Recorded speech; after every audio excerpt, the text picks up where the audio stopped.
नमस्तुभ्यम बोलने वाले का मात्र मुख का दर्शन कर लो तो जिंदगी में करे हुए सारे पाप समाप्त हो जाते हैं और अश्वमेध यज्ञ का फल प्राप्त हो जाता है। आप उसका जाप करिए, स्मरण करो।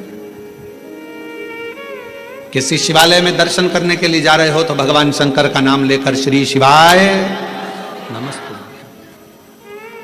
और हम तो फिर कहेंगे, जब रक्षाबंधन का त्योहार आता है ना, हिंदू सनातन धर्म के जितने त्योहार आते हैं उस समय पर कोई ना कोई बात सामने आ जाती है। फिर कोई कहेगा भद्रा लगा, कोई कहेगा ये लगा, कोई कहेगा वो लगा, कोई कहेगा कल दिवाली मनाओ, कोई क्या आज होली मनाओ, तो कोई कहेगा कब मनाओ।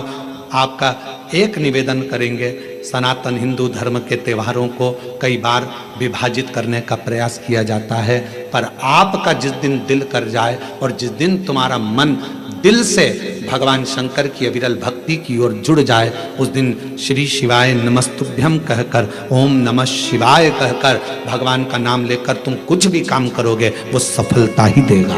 कभी गलत कर्म नहीं, वो आपको भटकाएगा नहीं, वो आपको विघ्न की ओर नहीं पटकेगा, वो आपको तकलीफ की ओर नहीं पटकेगा। राखी पर रक्षा सूत्र बांध रहे हो, राखी पर राखी बंधवा रहे हो, श्री शिवाय नमस्तुभ्यम बोलकर बांधो तो बहन का भी कल्याण और भाई का भी कल्याण, बहन का भी कल्याण और भाई का भी कल्याण। शिव नाम की आराधना से, भगवान शंकर के नाम की आराधना से, शिव तत्व की आराधना से, और शिव नाम में कितना बल है, भगवान शंकर के नाम में कितना बल है। कोई पूछे देवऋषि नारद जी की बहन से, देवऋषि नारद जी के भांजे से। देवऋषि नारद जी की बहन का नाम था ऋषिका, जम के बोलो क्या नाम था, ऋषिका, और भांजे का नाम था पर्वत मुनि। क्या नाम है भांजे का, पर्वत। देवऋषि नारद जी की बहन का नाम ऋषिका, और ऋषिका ने एक बार देवऋषि नारद जी से पूछा कि मुझे शंकर की भक्ति को प्राप्त करना,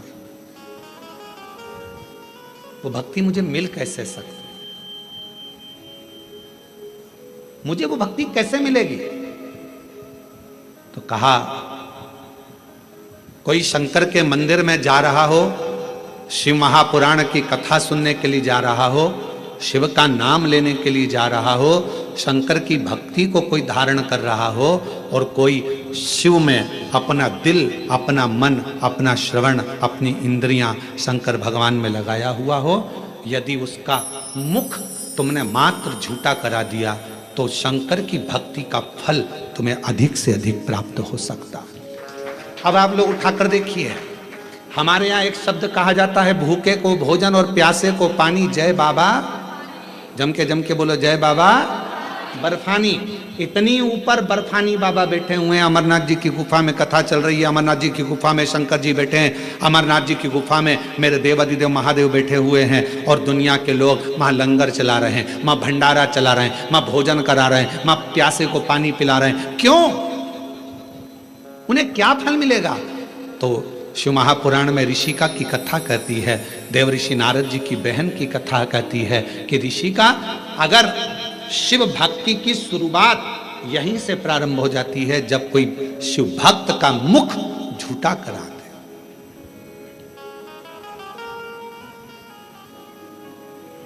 कितनी पानी की बोतल लेकर चलना चाहिए? 2। एक किसके लिए? अपने लिए, और एक अड़ोसन पड़ोसन पीछे वाली धड़ोसन के लिए। क्योंकि अपन किसी को कुछ नहीं दे सकते, तो अपने घर से लाया हुआ पानी भी अगर उसे पिला देते हैं तो उसका मुख झूठा कराने पर उसका फल हमको प्राप्त हो जाता है, पुण्य फल हमें मिलता है। ये पुण्यता है। ऋषिका, पहला कार्य करिए कि शंकर जी के भक्त को भाव से, भूखे को भोजन और प्यासे को पानी, जय बाबा कराइए। दूसरा क्रम, यदि कोई शिव भक्त मिल जाए और आपके बीच में वो शंकर का भक्त मिले और उससे भगवान नाम, शिव जी क्या वचन शंकर की कथा, शंकर का गुणगान, शिव नाम श्रवण करने का यदि सौभाग्य मिल जाए और भगवान अगर किस्मत दे दे और शिव कथा सुनने को मिल जाए तो 2 क्षण श्रवण करिए। ये दूसरी सीढ़ी है। और ऋषि का तीसरी सीढ़ी है, अगर कभी मौका लग जाए, शिवालय में कोई ना हो, पूरा शिवालय खाली हो, शंकर भगवान अकेले एकांतेश्वर महादेव बैठे हों, उस समय पर पहुंचकर उसके सामने भगवान शंकर के मंत्र का उच्चारण करना प्रारंभ करा जाए। नमः शिवाय, ओम नमः शिवाय, नमः शिवाय, ओम नमः शिवाय, नमः शिवाय, ओम नमः शिवाय, नमः शिवाय, ओम नमः शिवाय।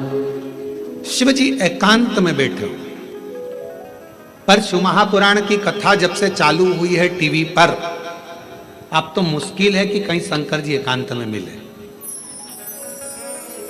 क्योंकि शंकर भगवान भी एकांत में होंगे तो वो भी व्यस्त होंगे, बहुत मुश्किल है। बोलो री जी सही बात है कि गलत है? अच्छा, तुम लोग ढूंढती होगी एकांतेश्वर महादेव, कभी तो ढूंढने गई होगी। एकांत में मिलना शंकर भगवान भी बड़ा मुश्किल है। हाँ, कहीं अगर जा रहे हो दूर और बीच रोड पर कहीं पर शांति में मिल जाए तो बात दूसरी। बाकी के अपने कोरबा में हमने पूछा, यहाँ पर गाड़ी वालों से हमको जो लेकर आते हैं, हमने कहा भैया यहाँ कहीं शंकर जी हैं एकांत में कहीं बैठे हों, बढ़िया चलें अपन दर्शन कर कर आ जाए। और कोरबा में कोई प्राचीन शिवालय आदि जहाँ पहुँचकर बाबा की 1 लोटा जल सावन के महीने चढ़ जाए, तो कहे मैं पूछ के बताऊंगा। तो मैंने कहा ठीक है। एकांतेश्वर हे ऋषिका, तीसरी सीढ़ी है शंकर भगवान के पास पहुंचने के लिए। पहली सीढ़ी है मुख झूठा कराना, दूसरे नंबर की सीढ़ी है भगवान का सत्संग श्रवण करना, तीसरे नंबर की सीढ़ी है एकांत में अगर कहीं शंकर का शिवलिंग मिल जाए उसकी आराधना करना, उसके सामने मंत्र का जाप करना। श्री शिवाय नमस्तु, श्री शिवाय नमस्तु, श्री शिवाय नमस्तुभ्यं, श्री शिवाय नमस्तुभ्यं। एकांत में अगर कहीं शंकर जी बैठे हों तो वहां पहुंचकर मंत्र का उच्चारण करना। ये शिव जी के पास पहुंचने की, सफलता की ओर बढ़ने की तीसरी सीढ़ी।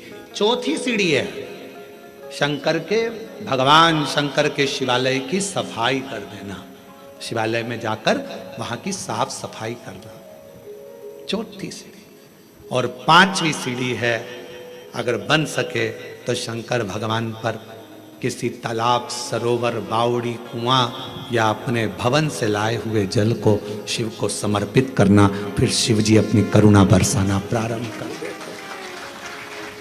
अब जो शिव महापुराण में 5 सीढ़ी देवऋषि नारद अपनी बहन ऋषिका को बता रहे हैं, अब ईमानदारी से बोलना रही मेरी जीजी हो जितनी बैठी हो बाहर और अंदर, और जीजा उन जितने बैठे हैं वो भी बोलना, बेटा बेटी भी बोलना। शिव महापुराण में ये 5 चीज होती कि नहीं होती? होती है ना। मुख झूठा कराना, आप किसी ना किसी को टॉफी खिला देती हो, बिस्कुट खिला देती हो, पानी पिला देती हो, मुख झूठा कर। दूसरे नंबर पर भगवान की कथा का रसतत्व श्रवण करती हो। तीसरा, हाँ, एकांतेश्वर महादेव नहीं मिल पाता, बस भीड़ इतनी रहती है तो मां एकांत कहां मिले।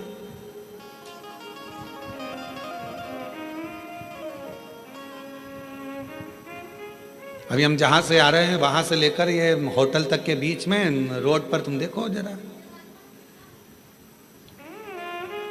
लोग खड़े रहते हैं।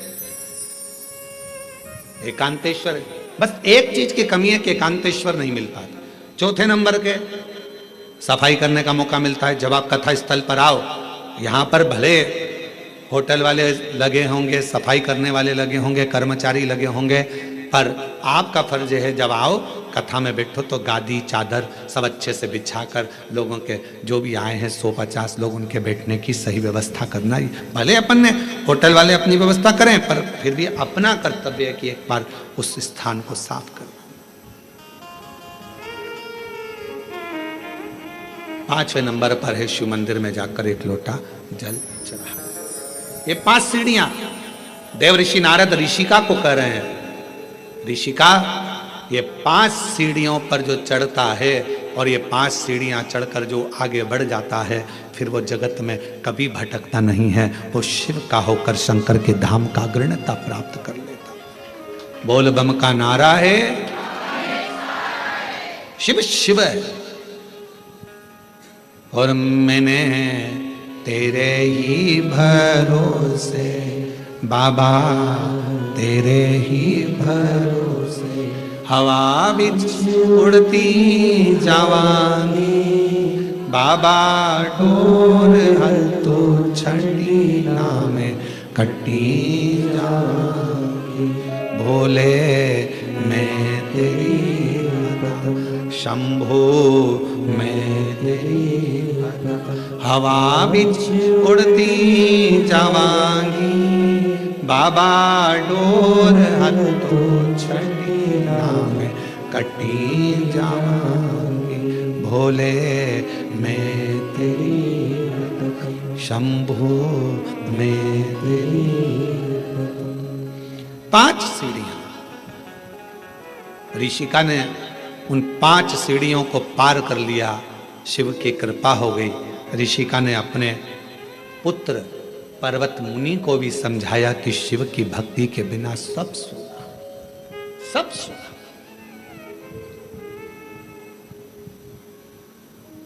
केवल एक ऋषिका ऐसी थी जिसने अपने भाई को लगे हुए श्राप से भी भाई को मुक्त करा दिया था।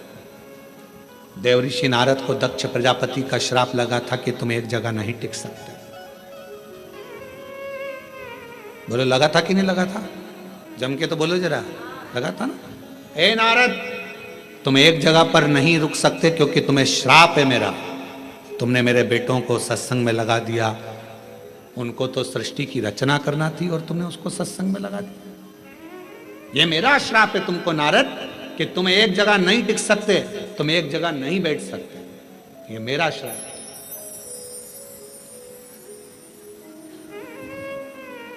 दक्ष प्रजापति ने श्राप दे दिया देव ऋषि नारद को कि ये मेरा श्राप है कि तुम एक जगह नहीं टिकोगे। और ऋषिका को मालूम पड़ा, बहन ऋषिका को यह मालूम पड़ा कि मेरे भाई को श्राप लगा है।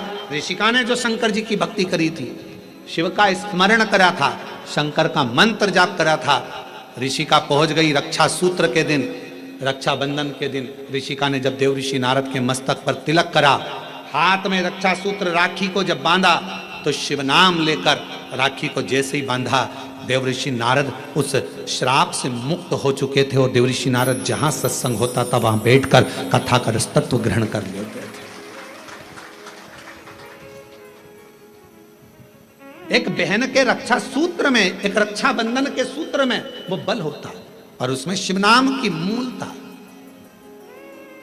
आपसे निवेदन है, जब आप रक्षा सूत्र बांधे, राखी बांधे, तो राखी भी श्री शिवाय नमस्तुभ्यं, श्री शिवाय नमस्तुभ्यं, श्री शिवाय नमस्तुभ्यं, श्री शिवाय।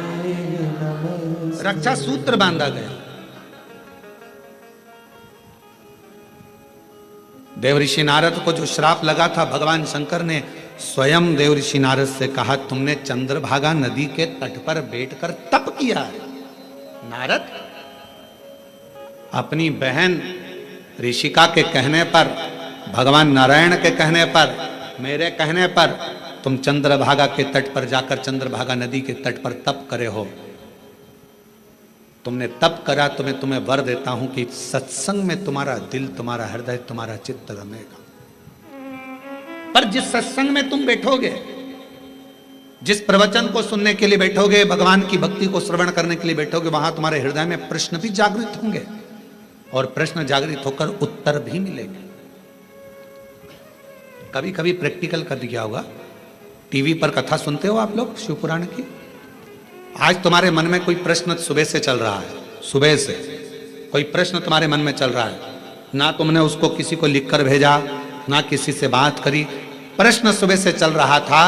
टीवी खोली, कथा चालू हुई, 2.5 घंटे 3 घंटे की कथा में जो तुम्हारे अंदर प्रश्न चल रहा था, कभी कभी भगवान तुम्हारे प्रश्न का उत्तर टीवी के सामने लाकर रख देते हैं और तुम्हारे अंदर ये बात आ जाती। मैंने सोचा था आज भगवान ने कथा में वही कह दिया, मैं सोच कर बैठी थी, आज गुरुजी ने कथा में वही बताया। मैं इतने दिन से सोच रही थी, मैं इतने दिन से विचार कर रही थी, ऐसा पूछूंगी वैसा पूछूंगी ये करूंगे, वो प्रश्न का उत्तर तुम्हारे सामने आकर खड़ा हो जाता है। अर्थात समझ लेना, जब तुम्हारे भीतर के प्रश्न का उत्तर तुम्हें खुद अपने आप मिलना प्रारंभ हो जाए तो समझ लेना आप अकेले नहीं हो, शंकर भगवान की आप बेटी बन गए हो, बेटे बन गए हो। शिव जी करुणा करना प्रारंभ कर दिया। हर हर, बाहर वाले भी दोनों हाथों से हर हर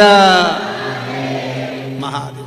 तुम साधारण नहीं रहे, तुम शिव की आराधना करने वाले शिव के पुत्र और पुत्री हो।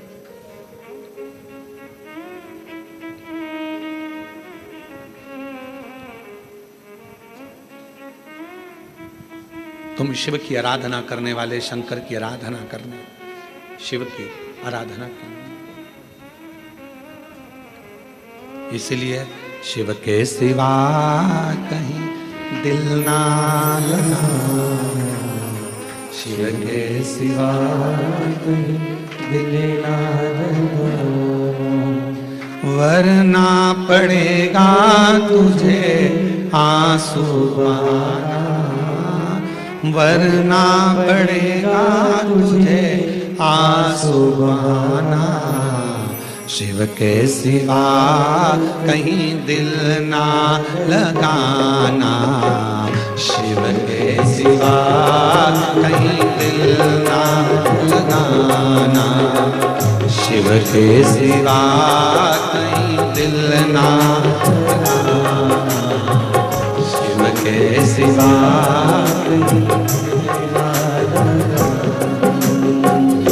वरना पड़ेगा तुझे आंसू बहाना, वरना पड़ेगा, सब गाइए, आंसू बहाना। शिव के सिवा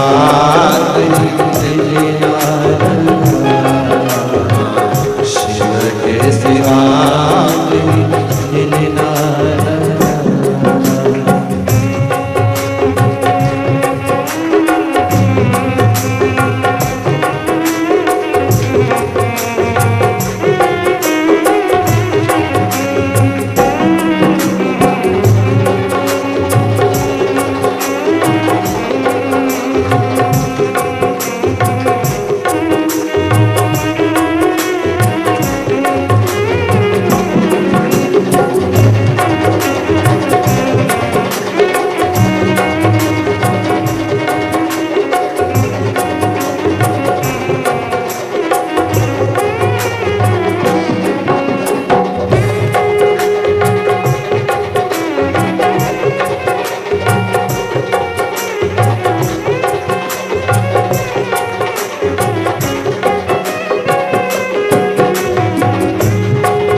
शिव के सिवा कहीं दिल ना लगाना, शिव के सिवा कहीं दिल ना लगाना, वरना पड़ेगा तुझे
अपने स्थान पर बैठकर भगवान शिव जी से अपने मन का भाव कहिए, दिल से प्रार्थना करिए, विनय करिए, निवेदन। जहाँ जगह मिले वहाँ बैठकर भगवान शिव को अपने मन का भाव कहिए, प्रार्थना करिए, विनय करिए, निवेदन करिए शिव जी को। जहाँ जगह मिल जाए वहाँ बैठ जाए।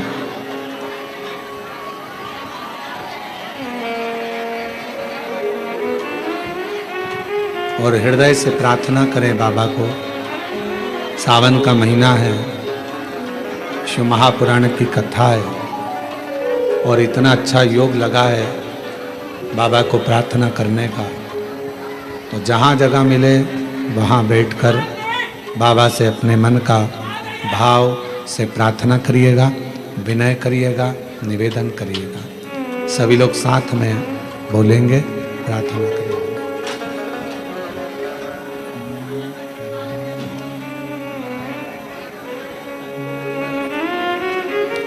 श्री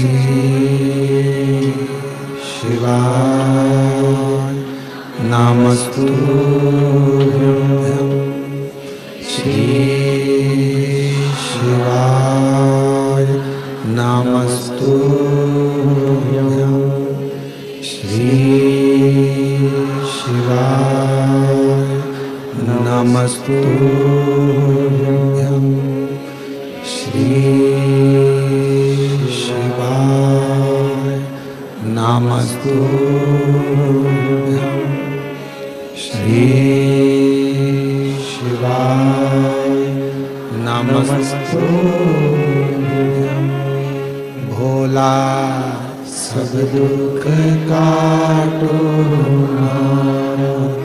ओ भोला सब दुख काटो। शिव शंकर जपो तेरी माला, भोले बाबा जपो तेरी माला। भोला सब दुख काटो ओ भोला सब दुख काटो। वेश मंगल मंगलकारी, वेश मंगल मंगलकारी। शमशान वासी हमारा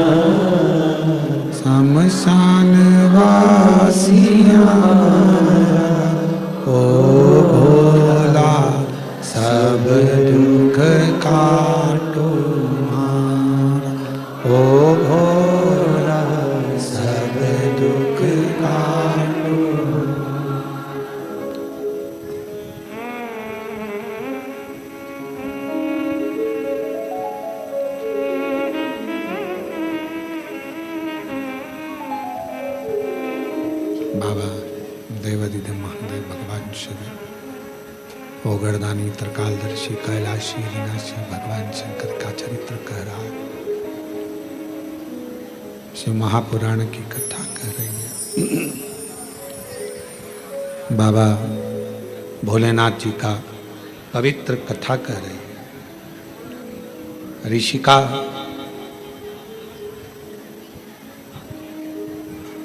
पांच सीढ़ियां शिव जी की, जिस पर चढ़कर, जिस पर आगे बढ़कर मानव भगवान शंकर की अविरल भक्ति को प्राप्त कर सकता।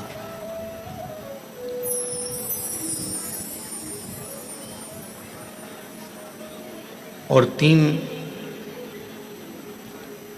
चीजें भगवान शिव उनके मंदिर में आने वाले को तुरंत दे देता।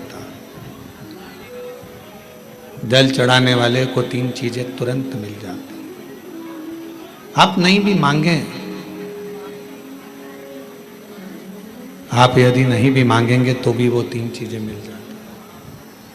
पहले नंबर पर है शांति, दूसरे नंबर पर है दिशा और तीसरे नंबर पर है सफलता। शांति, और बहुत जरूरी है मन की शांति। पूरी जिंदगी मनुष्य काम में लगा रहता है, कर्म में लगा रहता है, और आखिरी में जब मर जाता है तब लोग लिख के भेजते हैं ओम शांति।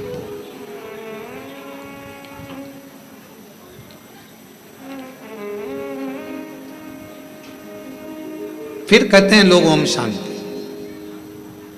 कब कहा? जब जीव चला गया तब ओम शांति कही, तब ओम शांति का क्रम कहा। शिव महापुराण की कथा कहती है, भगवान शंकर का चरित्र कहता है, शिव तत्व कहता है, देवादिदेव महादेव की कथा कहती है, भगवान शिव की पवित्र कथा वर्णन करती है कि आप जब मन से भगवान देवादिदेव महादेव के मंत्र का उच्चारण करते हैं, आप जब मन से भगवान शंकर के नाम का उच्चारण करते हैं, तब हृदय की शांति अपने आप आती है। इसलिए एक बार दिल से सब लोग पुकारेंगे, श्री शिवाय नमस्तुभ्यं, श्री शिवाय नमस्तुभ्यं, श्री शिवाय नमस्तुभ्यं, श्री शिवाय नमस्तुभ्यं। शिव आराधना से दुनिया का ऐसा कोई कार्य नहीं जो शंकर की आराधना से प्राप्त ना हो। एक पत्र आया है, अच्छा है, देखिए।